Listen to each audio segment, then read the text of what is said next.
Hello and welcome to today's episode of the Only Adult in the Room podcast, where neither of us are experts in parenting, but we think maybe we've learned a thing or two along the way. My name is Lindsay. And I'm Susan, and I'm going to do the thing that the lawyers say do, which is remind people that this is not therapy, not intended to be therapy, and encourage people, should they need help with a professional, to please contact professionals in their area. And today we're really excited because we have another guest joining us.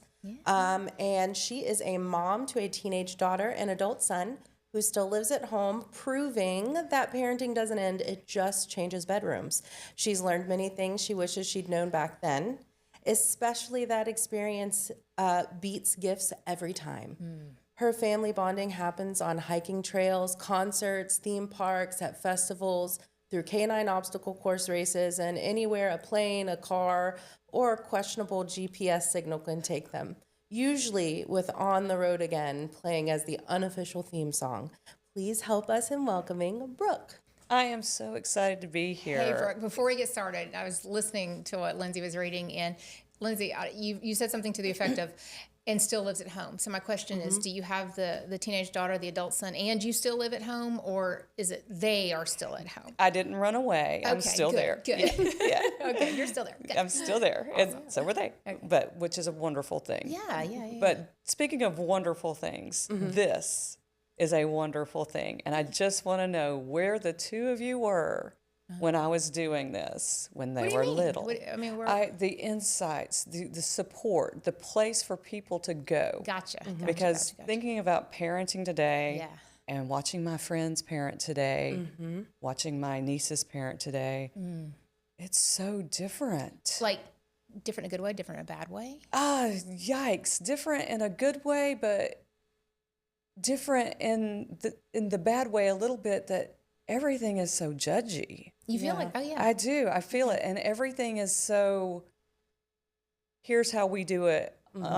This influencer does it, or Right. this celebrity does it, or this neighbor or this friend does it. Because my nieces, they're in their 20s and they're watching what other people are doing, and I don't know if they feel always comfortable in their own skins and in their own choices. yeah. Right. It kind of makes me think, and I'm really glad you brought that up. It's, when we see what we're supposed to be doing in sound bites and clips, right? We lose context and we lose, the story behind the thing, which is context, another way of saying that, right? But we don't know the whole thing, right? So we see this little clip and we think it's got to be like this. And then our brains create this whole backstory of how it got that way for that person, right? And we have no idea if that's truth or fiction. We just walk off with this own narrative that might or might not be real. And then we start to compare, right? And we have that comparison. Right. And then we have that sense of failure. Oh. That we didn't do it. Oh, she's going in for the jugular. No right? doubt. Yeah, that we Failure. didn't do it the way this person Yes. did, that the way this parenting trend says. Maybe we're trying a new parenting trend and we fail miserably. Right. And we've all failed miserably. Oh, yeah. I've failed miserably as a parent. My mother has, her mother did, since the beginning of time. I have 4 trophies that say, you didn't get that one. Not Mom of the Year trophy. Yeah, not Mom of the Year trophies, exactly. But, so we work with the tools that we have. And the tools today are so much different. So I'm glad to see a podcast as a tool to reassure parents that they're doing a good job, as Morgan said last week. Yeah. That even though we know mom guilt is a thing, dad guilt is a thing, grandparent guilt is a thing, we're never going to get rid of it. But at least we can maybe normalize it. Oh, I love that it's that. okay to feel this way. Yeah. And it's also okay to go find the support and resources that you need that are positive. Absolutely. Brooke, you bring up a point that had me thinking too. I mean, I think everybody who's ever parented has failed at something. I probably have very recently, but I don't look at failure as like this huge mistake, right? I try to look at it as a moment to learn something new. And I think when young parents are looking to social media and influencers specifically for how to do parenting, we're only getting a tiny piece of the puzzle of that person's life. And as Susan said, these sound bites or these clips, I mean, they're not really yielding themselves to this greater picture of how to raise kids, right? And so I like that you brought up failure, but I want to like piggyback on that and talk about it's a learning moment, you know. Absolutely. I think there's a lot to be said about everything you can learn along the way because we're growing up with our kids. Oh, yeah. That's That's a mouthful right Yeah. there. Yeah. We are growing up with our kids. The reason why that I was so excited to be on today is because we're looking back at that journey with our children. We are. Right. I mean, somebody might be asking, why is she sitting there talking when she just said she has an adult child at home? Well, we'll call him the boy. Some of my decisions, based upon the tools that I had at the time, Right. are the reason that he's still at home. And I'm very candid about that. I'm very frank about that. And it's because we didn't have the tools that we need that exist today before he went to kindergarten. He has ADHD, he has an anxiety disorder, and he had some other delays, difficulties Sure. that I thought everything was fine because he was doing everything that the book said he should be doing. Right. He was meeting all the milestones that the book said he should be meeting. And today we know that the milestones are different, and we know that there are different ways that we can find out whether they're meeting those milestones or not. I mean, Yeah. Right. And what is it when, you know, your kiddo, you said that, and it makes me think, going back to child number 3 for me, she was mobile and she was walking with like holding on to furniture and things like that, but she wouldn't just like get up and go. And my husband and I are like, oh my gosh, we couldn't tell, say, we needed somebody to say either something's wrong, something's not. And we went through and had her, observed and all this kind of stuff. And, God love the pediatric neurologist. It was just like, the only problem she has is she has 2 older brothers that she's conned into having them do everything for her. Yeah. But in that moment, being first validated, because I had a concern, right? So the physician didn't just like push me off. My pediatrician did the whatever they needed to do and get the referral and all that. So that was amazing, right? I trusted my instinct, and we went through. But then to go, oh my gosh, there's nothing wrong. I'm doing something wrong because my kid is relying on her brothers, right, to do the thing. And then, it was nothing. She was fine. So she now since walks and life is good. and she does. I've seen her. I've met her. Yeah. You hit 2 points in there that I kind of want to piggyback off to use your turn, is talking to your pediatrician and trusting your instincts. Yes. I mean, Seems like 2 conflicting things. So it's like, what if my instinct feels this and my pediatrician says right. this? How do I live with two and opposing things at and the your same time? pediatrician looks at you like you've got 3 eyes, because when I went, because my son wasn't talking as early as the book said he should be, the pediatrician's like, he doesn't have to ask for anything. You give him everything he needs. Make him ask for things. Love that. And now, he's got plenty of words now. Of course. He can ask for things. He can order at the drive-thru. He's good. Yeah. But trusting your instincts. If you Right. feel like something's wrong, Right. What harm is it to what get hard that? is to check with Yeah. a trusted resource. Absolutely. And Absolutely. as you said earlier, trusted resources are your therapist, Yeah. your pediatricians, Absolutely. your mama, your daddy, your granny, Your village. your village. Yeah. Just encourage and- families not to jump straight to Dr. Google or social media and the doom scrolling, because it's just going to scare you worse than you need to be scared. Yeah. You don't have a degree from Dr. Google? I do or not have Google a degree. University or something like No, that? not today. Yeah, I'm not working today. on it though. Not today. Not Yeah. today. Brooke, I would also maybe, if I could make a recommendation, right? Tell parents perhaps to seek multiple opinions. that. For me, with kid number 2, she was delayed in speaking, and it would have been very easy to attribute that to she had an older sister who maybe was speaking for her. We got a speech referral for her, and the speech language pathologist said, she doesn't have any issues speaking. Later, we found out she had trouble hearing was the issue, and so her speech was a bit delayed. And had we not tried multiple different avenues to kind of figure out what was going on with her, I mean, she might not even today have, really well-developed language. And I'm telling you, she has just like the boy, very, very good language. So it's just those decisions and that confidence and, like you said, following your gut that I think makes a huge difference. And Lindsay, I found that, and with my own personal experience too, that a lot of times these delays, issues, whatever we want to title them, manifest in behavior. Oh, yeah. Absolutely. So my mother was seeking therapy for me and her because we could not get along. I felt she was picking on me. She felt I was just being disobedient. Turns out I couldn't see. Yeah. I mean, I had to get the strongest nearsighted prescription. I couldn't see. So when my poor mama's telling me, go wipe off that counter, and I'm telling her, well, I just did. Don't you see the crumbs? You know, and so manifested behaviorally. And the same thing with my son and some other issues with my daughter, you know. So a lot of times that will point you, your instinct will point you in the resources that you need to. Isn't it interesting that we, I don't know if it's naturally or culturally, we jump to the negative, right?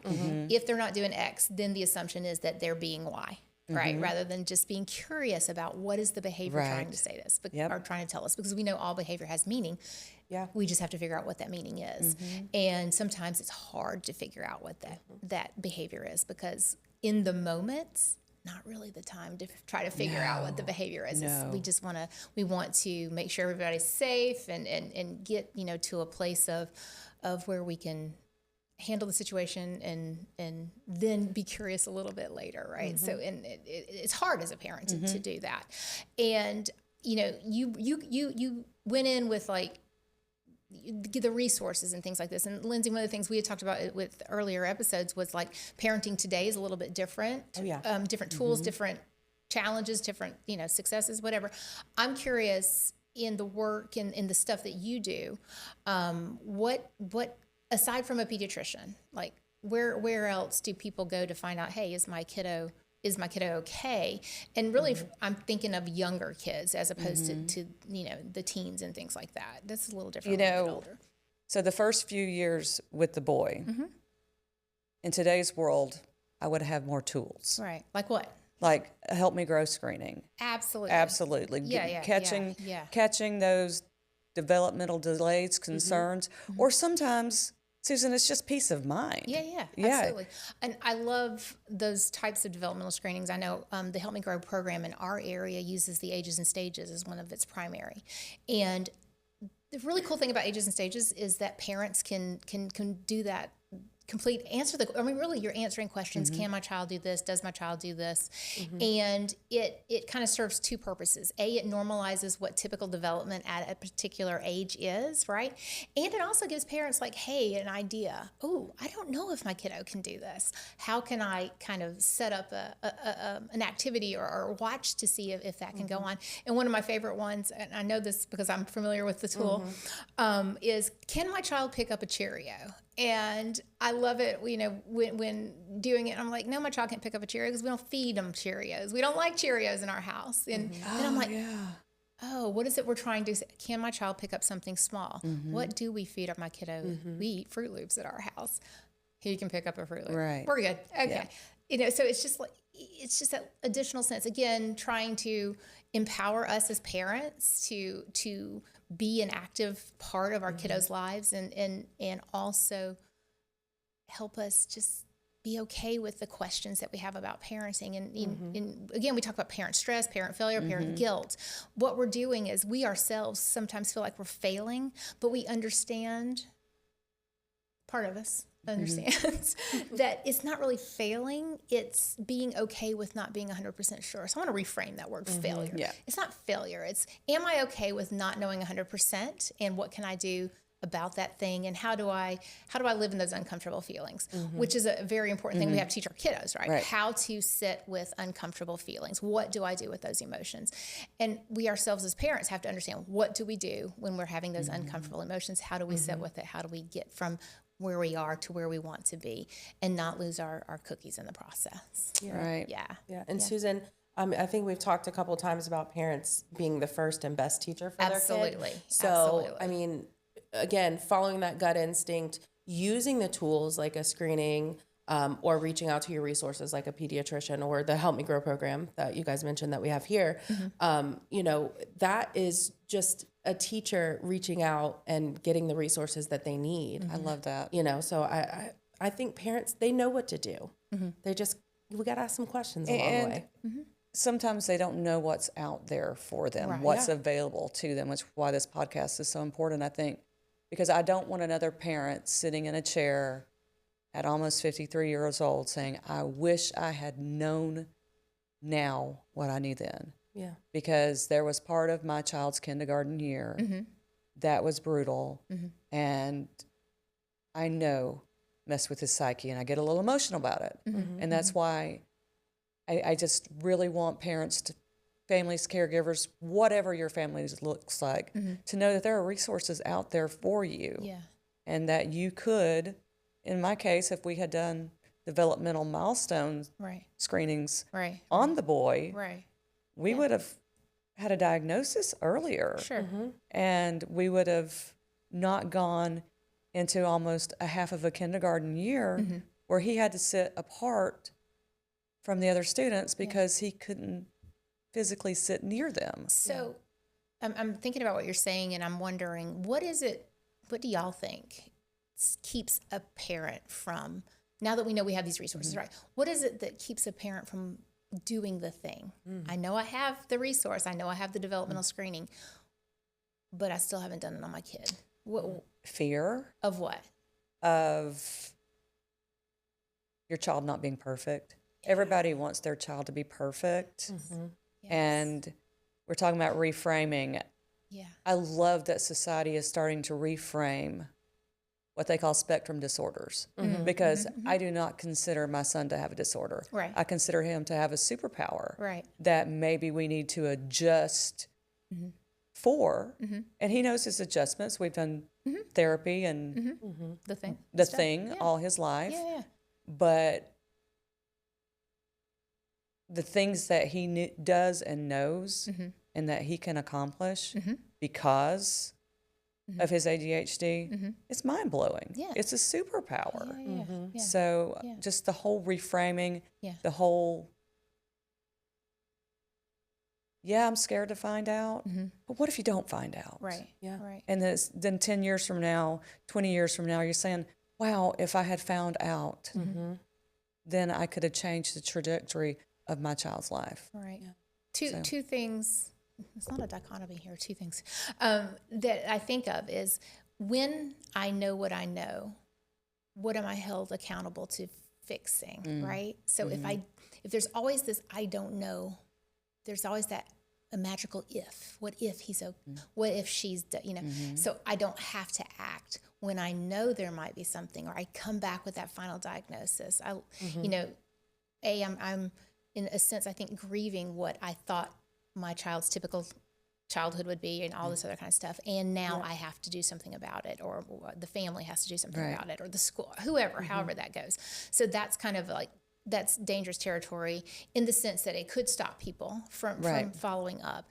And then the other one is, if I come up with our kiddo comes up with a diagnosis, how do I, as a parent, not let that diagnosis then be the reason why the child is doing everything, right? So it doesn't take away the good parenting that needs to go on to have that child still learn how to function in life, because you can name any kind of diagnosis out there, any kind of disorder, any kind of disability, and the kiddo still has to learn to navigate the world, right? So again, here we are with parents having to walk this really fine line of it.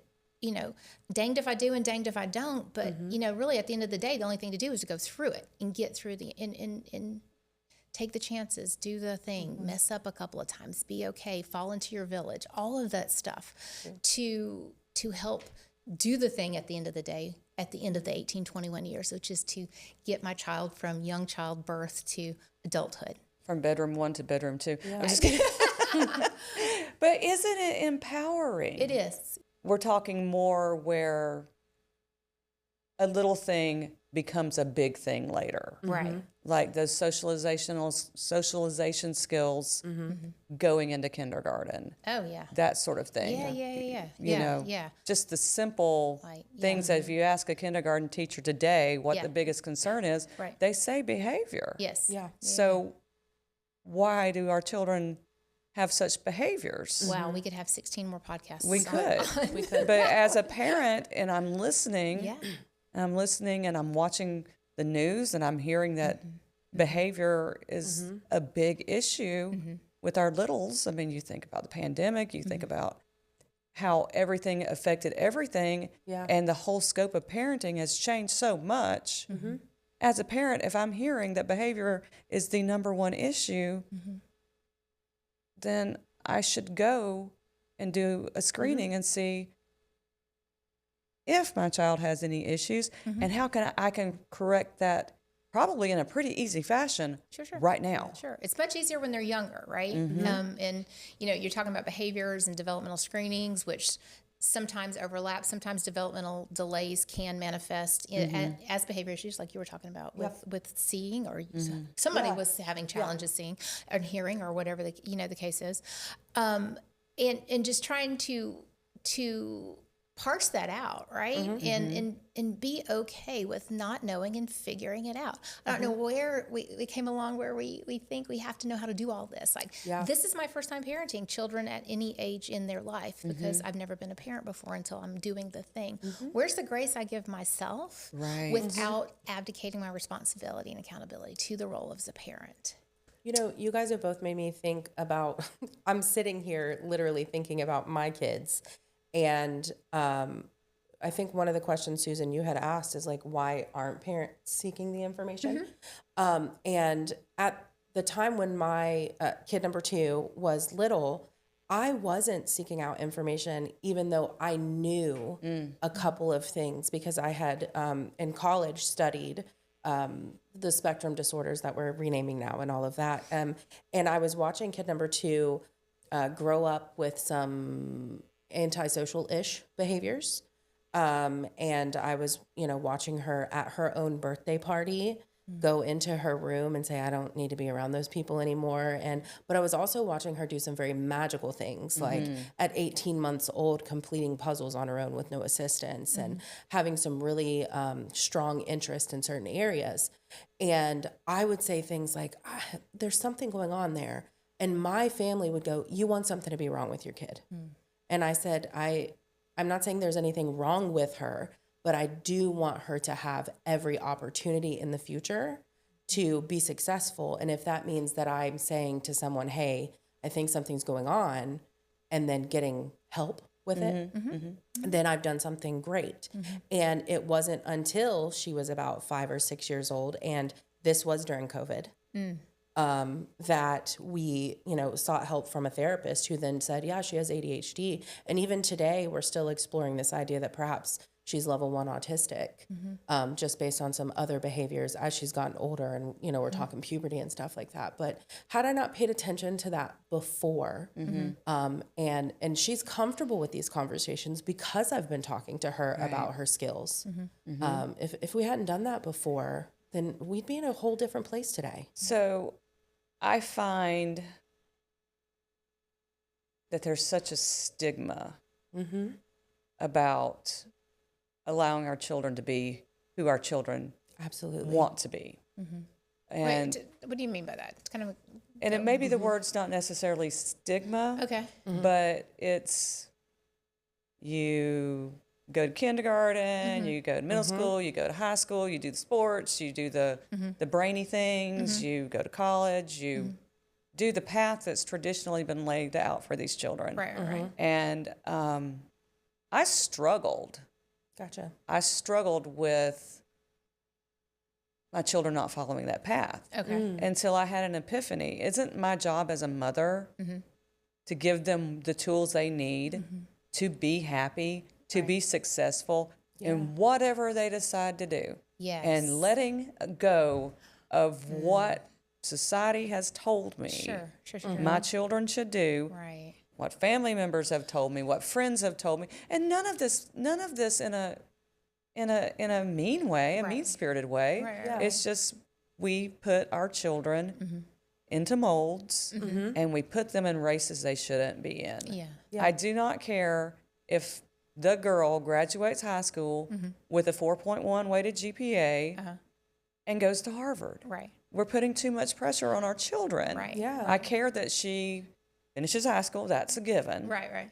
but then that she forges a path that makes her happy. Right. And that's my ultimate success. I think that's a beautiful long game and short game at the same time, right? How am I building those moments of successes, whatever those successes look like for my child, with the end goal in mind, which is a healthy, happy-ish, I mean, I don't want to say happy. I mean, what is happy? Okay. Different podcast completely. What is happy? But allowing that child to discover who he or she is, right? Yes. And then what that manifests like as an adult. Because at the end of the day, again, I keep saying it's the long game. We're not going to see the results of this until they're 22, 23, 25, really. That's what it is. And it seems like society's in such a rush, right? Yes. That if I don't hit this thing at this time, then I'm a failure. It's horrible. I don't know what I'm doing. Yes. Again, no, it's this beautiful dance of positives and setbacks and successes and challenges and all this in here. But are we still making progress? Is my child going the way that you know, are they a little different, better, whatever today than they were, 2 days ago or 2 weeks ago or 2 years ago? And each child is so individual, right? And it's just, and your family's so individual. absolutely. And so it's really unfair, I think, to throw all of us together and say everybody should be doing this kind of thing. Back when I was raising my kids, we didn't have all the social stuff, right? So I didn't know what my cousins' kids were doing or my great whatever, or some, whoever in Oregon to compare against my kids. I just knew about my kids and the people in our cute little, circle of whatevers, right? And so I didn't have to compare. I didn't know that they were supposed to be. Well, quite frankly, they weren't really supposed to be. It just so happens that this particular influencer now, or this particular idea now is what's capturing the attention. And well, it might or might not be a good thing. So. Yeah. And we've all done the best we can with the tools we have. Oh my gosh. Best we can. The best we can. The best we can. Yes. But the tools we have are so different. Yes. And back to that first 5 years, Absolutely. we're talking about setting the stage for everything. Right. I just want parents to hear us when we say that is the time that we need to focus a lot of our tools on. We need to do those developmental screenings. We need to listen to our trusted sources and listen to ourselves, as you said, Lindsay, because we need to listen to ourselves. Yeah, and the toolbox doesn't have to be one of those really big ones with the drawers, right? It can be that you a roll. Tool, it can be a tool belt, and they say that the first 5 years contributes to 90% of brain development, right? Yeah. Parents, your tools are just simply speaking to your child, interacting with your child, playing with your child, and noticing them and how they notice the world around them. If we just do that and then ask for help when we need it, wild success, right? And so, you don't have to be, this construction manager with a huge truck filled with, 15 different size ladders, right, to be successful. That's not the kind of tools you need. They're so simple. The tools they need are so simple. Yes. Connection. Yes. That's the first thing. Yeah. That's the key thing is that connection. Yeah. And, just kind of thinking, Lindsay, when we bring our guests on, one of the things we always ask them is about the word. And you framed that so wonderful. So ask Brooke about the word. Oh, yeah. So do you have in your memory bank any fun, nonsensical words that your children said? Permission to do 2 examples. Oh, permission granted. Yes, permission granted. Yes. Okay, so I'll start with the girl because she did have her nonsensical words, but my absolute favorite one was because I'm a grammar nerd and I don't like it when people pronounce library, library. So she went from calling, when I corrected her and said, it's library, baby, strawberries, blueberries, blackberries, everything became, every berry became a brary. A brary. So I loved that. It was so much fun. Yes. But with the boy, it wasn't nonsensical words. It was the amazing words. Those it was $5 words? The $5 Yes, words, like yes. telling you Yes. what species Yes. something was, telling you the origin of something, because like your daughter, he's putting together whole Lego sets when he's little bitty, and he's watching and he's absorbing, and that's that ADHD superpower. Is like incredibly intelligent. Yeah. So I don't really remember the nonsensical words with him. I just remember being blown away Yeah. by the words that he used, like putting me in my place. No, Mama, that's a different species, or that's from the Mesozoic era, not this era. And when he was 3 years old, I'm like,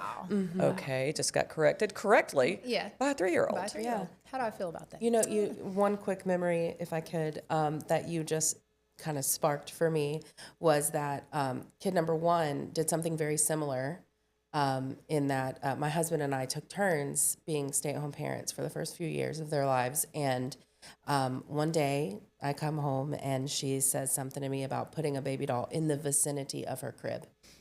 Oh, wow. And I just looked at my husband. I was like, what are you teaching these kids while I'm not here? It's not bad, but vicinity at 2, come on. So same thing. It's But they amazing. get those words They do. if They you do. talk to them too. They do. Yes, they do. They get those words, Yeah. and that's that connection that you're speaking of. Absolutely. Well, Susan, if you don't mind, I'm going to wrap it up by Absolutely. saying thank you so much, Brooke, for coming and joining us in this beautiful conversation about a bit of a look back in those first 5 years of the lives of our kids collectively.